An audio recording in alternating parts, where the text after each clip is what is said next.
আমরা ফার্মেসি গেছি, ফার্মেসি সব ওষুধ সরকারি থেকে দিব, আমি তো সরকারি বন্ধই। হ্যাঁ না, কী করি আমি? আমি তো আমার কিনে নিতে লাগবে ওষুধ। হ্যাঁ, গিয়ে দেখি আইসাও দেখলাম তালা দেওয়া, এখনও দেখলাম তালা দেওয়া। না পাইলাম না, এখন কিনতে নিতে লাগবো। এখন যে ফার্মেসিতে কিনতে নিতে লাগবো, আমি তো সরকারি পাইলামই না। বন্ধ কোত্থেকে পাবো? নার্স নাই, ডাক্তার নাই। আমার নামে বেনুবালা দাস। আমি হসপিটালে আসলাম সর্বপ্রথমে, এসে দেখি কয়েকজন লোক পেশেন্ট দাঁড়িয়ে আছে। তো দাঁড়িয়ে থাকার পর আমি জিজ্ঞাসা করলাম যে হসপিটাল কি বন্ধ? তখন ওরা বলল যে হ্যাঁ, হসপিটাল বন্ধ। আমিও নিজ চোখে দেখলাম যে হসপিটালটা সত্যি আসলেই বন্ধ ছিল। তারপরে এখন আমাকে বাড়ি ঘুরে যেতে হচ্ছে।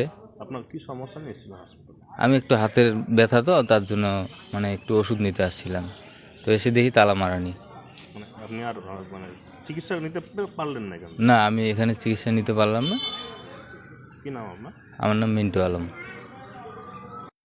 আমরা তো আইসা দেখলাম ডাক্তার তালা মারা দিলাম। আমরা এখানে কাজ করি, নার্স মনে আসতে দেরি হয়েছে বুঝছেন, তার জন্য অনেকদিন ধরে মনে দেরি টেরি করে, তার জন্য লাগাই দিছে আর কি তালা দিয়ে নোটিশ মেরে দিছে। এখন কি করে এখন বসে?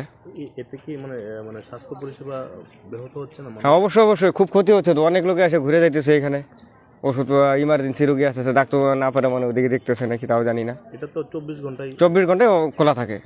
আজকে বন্ধ হয়ে গেল। আজকে বন্ধ হয়ে গেল। মানুষের বন্ধ এটা মোটামুটি ধরেন 3:30 নাগাদ। কি নাম স্বাস্থ্যকেন্দ্র? এটা প্রাথমিক স্বাস্থ্যকেন্দ্র রামপুর। হ্যাঁ, এই যে স্বাস্থ্যকেন্দ্রটা কোন কোন জায়গা থেকে মানুষ তাও চিকিৎসা নিতে আসে? এদিকে আশেপাশে ধরেন 3টা অঞ্চল আছে, আসাম সীমান্ত, শ্রীরামপুর, এদিক থেকে আসে লোকজন। 12-20 প্রতিদিনই ভিড় হয়। আউটডোরে প্রচুর ভিড় হয়। আউটডোরও থাকে কি মানুষ? হ্যাঁ আছে, যেমন এই যে আজকে রোববার, সকাল থেকে প্রচুর লোকজন আসতেছে, ডাক্তারবাবু ডিউটি করতেছে, নার্সরা নাই, নার্সের ডিউটি ডাক্তারবাবু করতেছে, এরকম একটা ব্যাপার আর কি। এদের মধ্যে কি আছে আমরা তো সেরকম বলতে পারি না। আমরা কাজের থেকে আসে দেখলাম যে ডাক্তারবাবু 3:30টার সময় ওই তালা দিয়ে নোটিশ লাগায় চলে গেল। আমার নাম শুভঙ্কর দাস। আমরা বাধ্য হয়েছি, বাধ্য হয়েছি তার কারণ আমরা ডাক্তারবাবুরা যেটা দেখতে পাচ্ছি যে আমাদের নার্সিং স্টাফরা বারে কিন্তু ডিউটি ফাঁকি দিচ্ছেন। বিভিন্ন সময় ডিউটি ফাঁকি দিচ্ছেন, আমাদেরকে না বলে অ্যাবসেন্ট থাকছেন।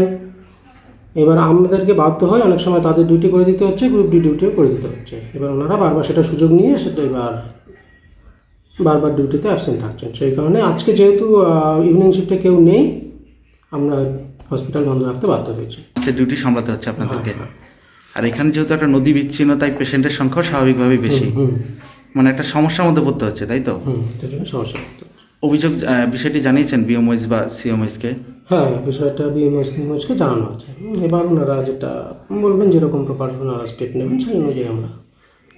Thank you doctor. আপনার নাম এবং দায়িত্ব? হচ্ছে ডক্টর মাসুম রাজা।